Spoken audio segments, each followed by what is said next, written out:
पूरब टाइम्स की टीम एक मुलाकात आपके साथ के तहत रायपुर नगर निगम के भाजपा पार्षद सुमन प्रजापति शंकर नगर वार्ड क्रमांक 30 से रूबरू हुए। आइए जानते हैं उन्होंने क्या कहा।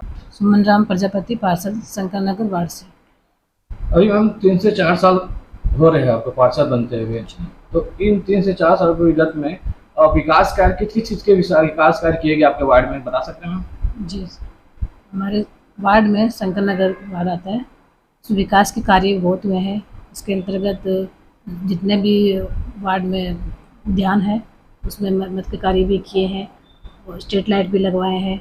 और उद्यानों के अंतर्गत ये झूला, बच्चों को खेलने के लिए झूला, और जो पीछे हमारे गार्डन है जो महिलाओं के लिए, उसमें बाउंड्री वॉल करवाए हैं। और इसके बाद जो नियमित रूप से जो कार्य होते हैं दिन में, सुबह से सब जगह झाड़ू निकालना, ये सब कंटिन्यू होता है, कभी रुकता नहीं हुआ कार्य। और इसके बाद जो स्ट्रीट लाइट बहुत सारी जगह हम लोग गली में लगाए हैं, क्या अंधेरा होता था, अभी उजाला हो रहा है उसके। और इसके बाद हम लोग आवास योजना का भी हम लोग का चालू है काम। इसके अंतर्गत कई लोगों को लाभ मिला है। मुक्तिधाम में भी बहुत सारे स्ट्रीट लाइट और बच्चों को मतलब दफनाने के लिए भी व्यवस्था की गई है। और इसके अलावा लकड़ी की व्यवस्था भी की है। वहाँ हॉल भी बना है जिसमें हम लोग बैठ सकते हैं आराम से। और इसके बाद जैसे कि सर अभी जैसे एक वार्ड का पार्षद होता है, उनके कार्य क्या क्या होते हैं, हम आपसे जानना चाहते हैं, अभी बोल सकते हैं? देखिए, सामान्यतः वार्ड पार्षद का जो कार्य रहता है वो ये रहता है कि बिजली, पानी और सड़क, इसकी व्यवस्था को देखना।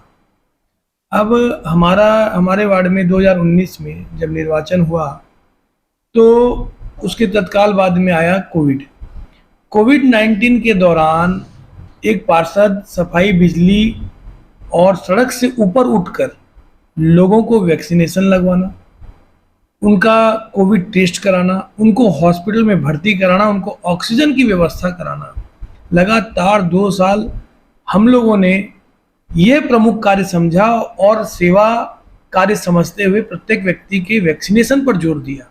आज हमारे वार्ड में 90% से अधिक लोग बूस्टर डोज ले चुके हैं और इसी का ये नतीजा भी है कि हमारे शहर में कोविड का इतना प्रकोप नहीं है। हमारे मुक्तिधाम शंकर नगर वार्ड में जो मुक्तिधाम है उसमें अनेकों विकास कार्य हुए। पूर्व पार्षद स्वर्गीय मनोज प्रजापति जी ने भी बहुत विकास किया, उसके पूर्व संजय श्रीवास्तव जी ने भी बहुत कार्य किया। हमारे सौभाग्य में भी कुछ कार्य आए, जैसे कि छोटे बच्चों को हमने कोविड के दौरान देखा कि कुछ ऐसे लोग भी थे जो कुछ परिवार में दफन की प्रक्रिया होती है और छोटे बच्चों को भी अंतिम संस्कार अगर करना है तो उनको दफन करते थे, कुत्ते उनकी डेड बॉडी निकाल लेते थे। तो उसके लिए हमने एक 5000 से 7000 स्क्वायर फीट के एरिया में बाउंड्री वॉल कराया, चारों तरफ पेवर लगाया, बीच में मिट्टी के लिए खाली जगह छोड़िए ताकि उन बच्चों को वहाँ पर अगर किसी परिवार में ऐसी दुखद घटना हो, भगवान करे ऐसी दुखद घटना नहीं हो किसी परिवार में, तो वो एक जगह हमने व्यवस्थित की है। इसके अलावा वहाँ पर मुक्तिधाम में अंतिम संस्कार के पश्चात लोगों को हाथ धोने के लिए, जल छिड़काव के लिए आवश्यकता होती थी, तो हमने 5 से 6 बड़े नल टंकी के साथ बढ़िया अच्छा ग्रेनाइट लगा के करवाया है। एक कुआं वहाँ का जर्जर हो चुका था, उस कुएं का पुनरुद्धार किया है। इसके पश्चात वहाँ पर जो एक उद्यान है वो भी हम लोग वहाँ पर घुसते ही साथ जो है उसको भी मेंटेन करने का प्रयास कर रहे हैं।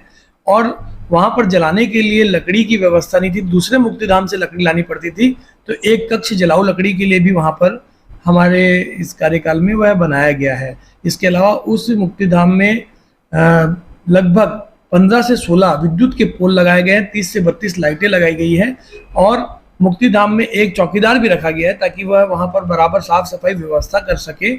इसके अलावा वार्ड विकास की अगर बात करें तो एक स्वामी विवेकानंद उद्यान जो बहुत सुंदर बनकर तैयार हुआ है, अटल उद्यान बनकर तैयार हुआ है, पंडित दीनदयाल उपाध्याय उद्यान बनकर तैयार हुआ है। और अगर मैं बात करूं कि अन्य विकास कार्यों की, तो हमारे शंकर नगर वार्ड में अगर आप देखेंगे तो आपको कचरा, गंदगी बहुत कम नज़र आएगी। साफ सफाई, स्वच्छता को लेकर हम लोग हमेशा जागरूक रहते हैं और आगामी समय में एक नेताजी सुभाष चंद्र बोस वार्ड की प्रतिमा इस वार्ड में नेताजी चौक में लगने की, उसके लिए हम लोग प्रयासरत हैं। और विकास कार्यों के अंतर्गत सेक्टर 2 का जो नाला था वहाँ से बहुत गंदी स्मेल और बदबू आती थी। उस नाले को कवर कराने का कार्य इसी कार्यकाल में हुआ। सेक्टर 2 में श्री राम हनुमान मंदिर उद्यान है, उस उद्यान में पाथवे निर्माण, लाइट के निर्माण का कार्य वहाँ पर हुआ। शहीद एसपी दत्ता उद्यान है, वहाँ पर अंधेरा रहता था, वहाँ पर भी 5 से 7 पोल लगाकर उसको विद्युतीकरण किया गया। पंडित दीनदयाल उपाध्याय उद्यान में विद्युतीकरण किया गया, अटल उद्यान में विद्युतीकरण किया गया।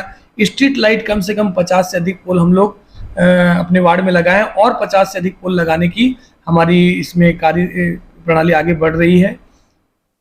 जैसे कि सर अभी कुछ दिन पहले की बात है, नगर निगम ने, महापौर जी ने बजट पेश किया था। उस बजट में वो क्या खूबियां दिखी और क्या कमियां दिखी, और नगर निगम आपके जैसे कि वार्ड के लिए फंड की जो आवश्यकता होती है हर वार्ड में, तो उसमें क्या मदद कर पाते हैं? देखिए, जो शासन से जो पैसा आना है, जैसे शासन से बीच में पता चला कि 100 करोड़ रुपए आएगा, तो ये पैसा सभी वार्डों में बराबर जाना चाहिए। पैसा क्या होता है, कुछ वार्डों में ज़्यादा चले जाता है, कुछ को कुछ भी नहीं मिलता और कुछ में कुछ भी नहीं आता। तो इससे क्या होता है, विकास में असमानता आती है। आज जो बजट इनका है जैसा है, उसमें सभी वार्डों को प्रमुखता से विकास शुल्क, विकास राशि दी जानी चाहिए, जिससे उनका डेवलपमेंट हो सके।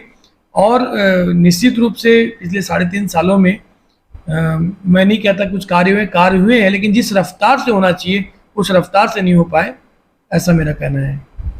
जैसे कि सर अभी मुख्यमंत्री जी ने विधानसभा सत्र में रोजगार भत्ते देने की सी बात की, उसमें बहुत उनकी जो प्रक्रिया है बहुत जटिल टाइप की, तो आप बता पाएंगे इसमें क्या प्रक्रिया है? देखिए, जहाँ तक मैंने प्रक्रिया को सुना है और समझा है कि उसमें 2 वर्ष पूर्व का रोजगार पंजीयन कार्यालय में रजिस्ट्रेशन होना चाहिए।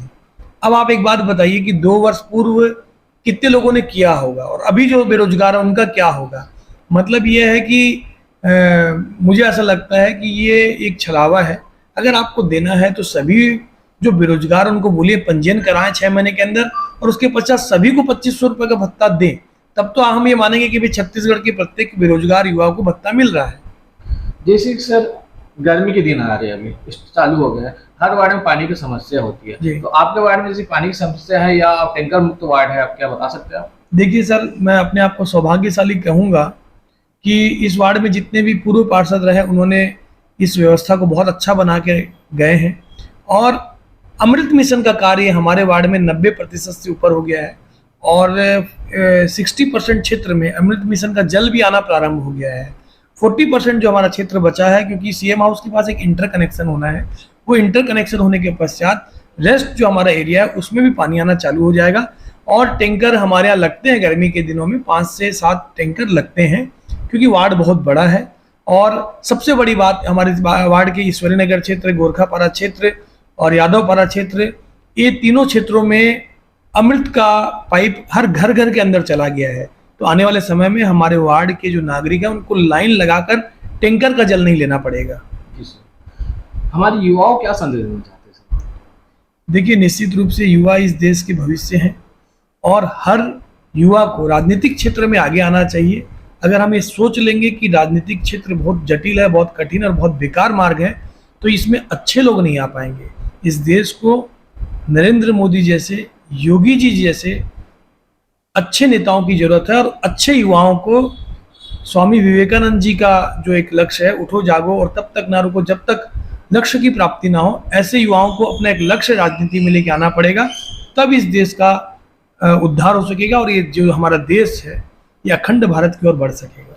आने वाले दिनों में विधानसभा सत्र चुनाव है सर, कुछ दिन के बाद, उसमें आप किसकी सरकार बनते देख सकते हैं, बता सकते हैं सर आप? ये इसमें कहीं कोई वो दो राय नहीं है। भारतीय जनता पार्टी की सरकार पूर्ण बहुमत से इस प्रदेश में आने वाली है। जनता ने एक मौका कांग्रेस को देकर देखा, इनकी कथनी और करनी में जो फर्क है वो महसूस किया। जनता अपने साथ दोबारा छलावा नहीं होने देगी। निश्चित रूप से भारतीय जनता पार्टी की सरकार बनेगी। आज पूरब टाइम्स ने शंकर नगर वार्ड क्रमांक 30 के भाजपा पार्षद सुमन प्रजापति से मुलाकात की। कुछ अरसे के बाद इनकी कॉलोनी के वरिष्ठ जनों और आम जनता के साथ आपके सामने फिर रूबरू होंगे।